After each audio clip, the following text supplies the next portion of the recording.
Now then, community, how are we? I'm Andy Earl, and welcome to Episode 2 of Cannopoly Talks. Thanks for all the comments last week and for watching the video. So, everywhere you look nowadays, there seems to be something new happening in the world of cannabis, a new facility, a new regulation, a new educational research program, or new products everywhere. Different healthcare systems and different countries all seem to be taking their own approach, So that got me thinking. A lot of people here in the UK keep asking the same question: why aren't we like them? And that brings me to today's question. We've got a poll up, so we can get to that. But is the UK falling behind in cannabis education? Now, at first it sounds like a simple question, but as I started looking into it, I realised it might not be quite as simple as it first appears. So, why this question? At first, I wasn't actually looking at international cannabis developments at all. The original question I wanted to explore was much smaller. It was simply this: should police receive better information about medical cannabis? And that got me thinking about education a little bit more. Not just for the police, but for doctors, nurses, pharmacists, employers, patients, and even the general public. So then something interesting happened. The more I researched what was happening around the world, the bigger the question became. And different countries seem to be educating different people in different ways and for different reasons. So some countries were talking about healthcare, others about regulation, and others about adult use cannabis and public awareness. So there's a lot going on, as you can tell, around the world. And because of that, that's when I realised people here in the UK often ask, why aren't we like Germany or Canada? Or why aren't we like Amsterdam or Thailand? But then I wasn't sure we were asking the same question anymore. So that's exactly why I wanted to have this conversation. So again, before we decide whether the UK is behind, what do we actually mean by falling behind? And again, I'll ask, what problem are we trying to solve? So before we can answer whether the UK is falling behind, I think we need to ask a different question first. What do we actually mean by cannabis education? Because education can mean a lot of different things. Are we talking about educating patients or doctors, the police, politicians, or even universities and regulators? And then what about the general public?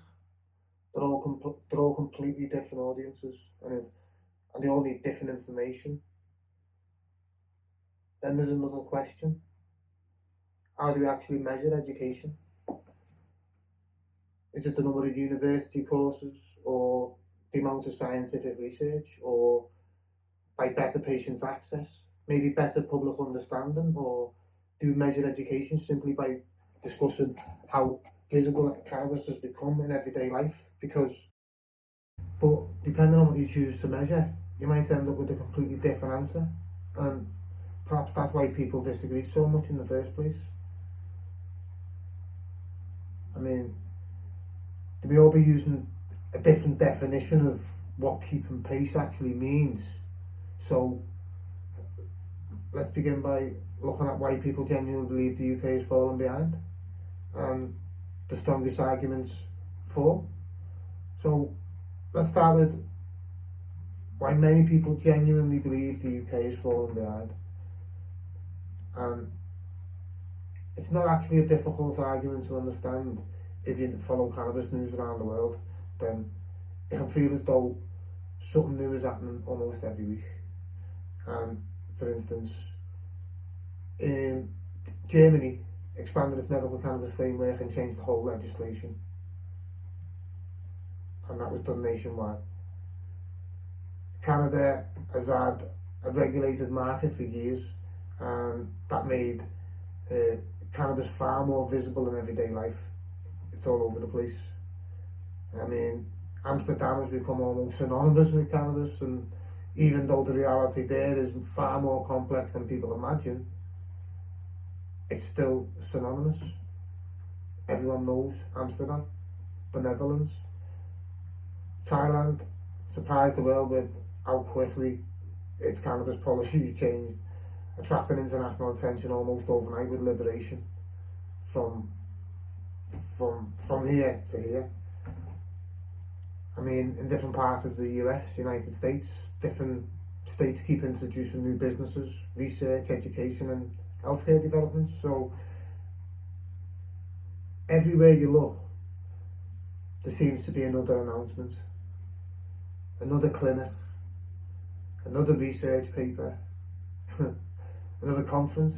We all love conferences, obviously, and more investment. So, and what you then end up with is another discussion about where the industry is going next.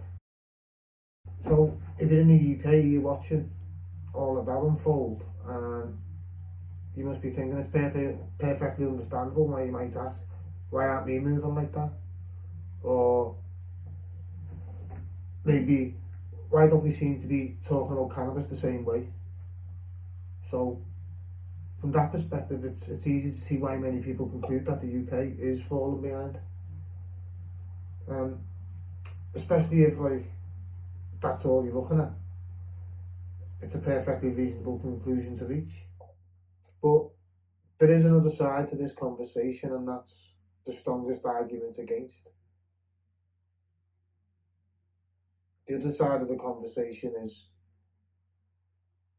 not everyone believes the UK is falling behind. In fact, many people would argue that we're simply just taking a different approach. I mean, every country has its own healthcare system, its own legal framework. Every country's got its own legal framework. We've obviously got a quite strict approach,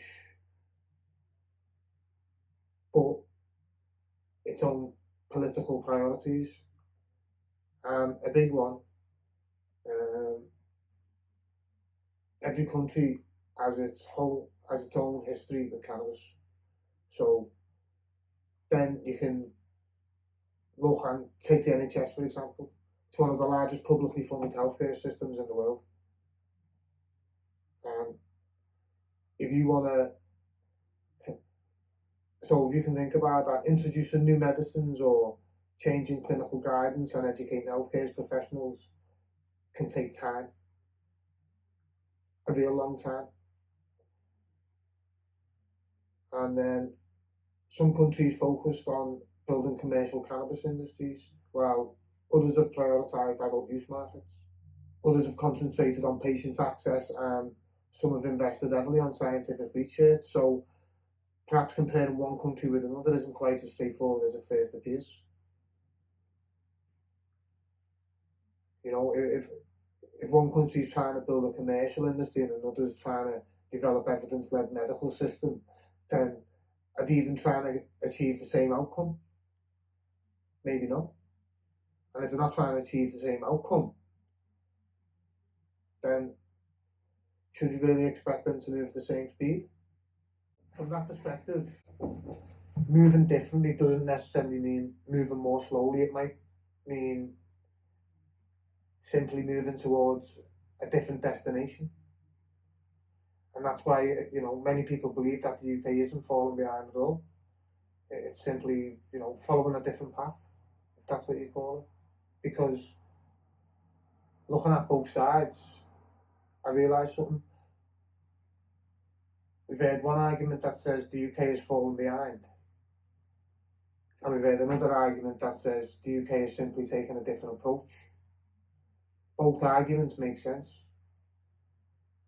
Because if one country focused on patient access and another is focusing on clinical research, or another is building a commercial industry, or trying to achieve educational, or trying to educate healthcare professionals, are we really comparing like with like, apples with apples, or are we completely comparing different systems trying to achieve completely different things? So maybe that's why this conversation is so difficult. Perhaps we're all using the same words: progress, education, keeping pace. But, we're all given those words slightly different meaning. So maybe, just maybe, before we decide whether the UK is ahead or even behind, ask yourself this one simple question: how should we measure progress in the first place? Now that's Cannopoly. So when I first started looking into this, I honestly thought I was asking questions about education, but somehow along the way I realised I wasn't. I think I was actually asking a question about perspective, because the more I look, the more I realise something. It's very easy to compare ourselves with another country, you know, but we see a headline and a new law, a new clinic, a new research program, or even a new industry announcement. And our first reaction is often to say, why aren't we doing that? Why aren't we doing that?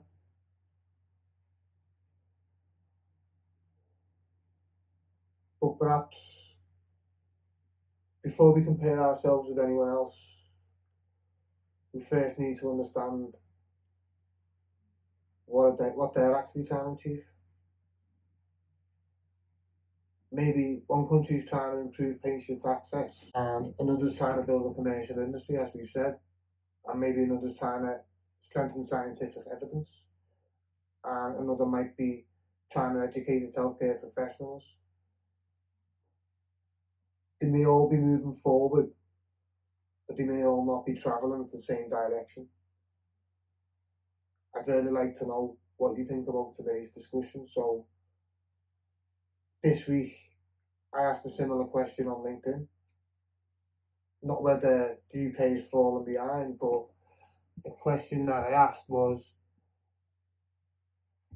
where should the UK focus to try to keep pace with international cannabis developments? The options were: is it healthcare education, police and public services, public education, or regulation and guidance?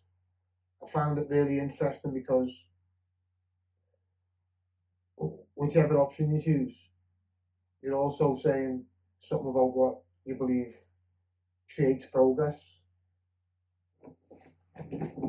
So maybe you think better education comes first. Maybe you think regulation has to change before education can improve. Maybe you think healthcare should be leading the conversation. Or, maybe there's another option that none of us have thought about yet. So let me know in the comments. Have you been measuring the right things? Is there something we've completely missed? Or is there another question we should be asking altogether? Because I'd like to continue the conversation. Whatever your opinion, whatever you think, whether you think the UK's fallen behind, whether you think it's simply taking a different approach, or whether you think, we've been measuring the wrong thing altogether. So I hope today's conversation has given you something to think about, because that's really what Cannopoly Talks is about, giving you something to think about, not telling people what to think, but asking better questions and trying to understand why people see the same subject in different ways. And that's what we've done. You know, we don't all have to agree, but we can still talk. You know, if we stop talking,